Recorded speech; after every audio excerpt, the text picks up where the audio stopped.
মানুষ খুন করে কেউ কোনোদিন ক্ষমতায় চিরস্থায়ী হতে পারে না।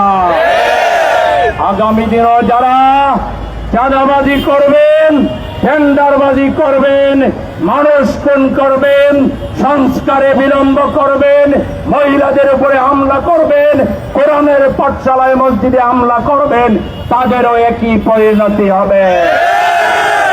সাধু সাবধান, বাংলাদেশের রাজনীতি জুলাই বিপ্লবের মাধ্যমে পরিবর্তন হয়ে গিয়েছে। আমার প্রিয় ভাই শহীদ শিপন, শহীদ জসিম, শহীদ মাসুম সহ আমাদের অসংখ্য ভাইকে যারা খুন করেছিল, হত্যা করেছিল, ক্ষমতার মোহে পাগল হয়ে মানুষ খুনের মাধ্যমে যারা উন্মত্ততায় মেতে উঠেছিল, তারা এখন দিল্লিতে আশ্রয় নিয়েছে।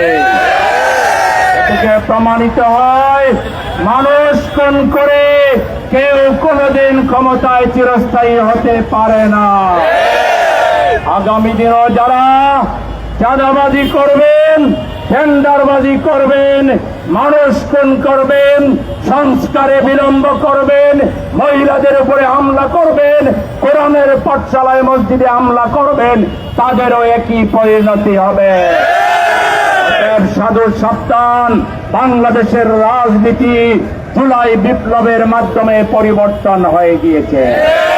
এখন হবে সহনশীলতার রাজনীতি, এখন হবে গণতন্ত্র চর্চার রাজনীতি, এখন হবে কনস্ট্রাকটিভ রাজনীতি, সৃজনশীল রাজনীতি।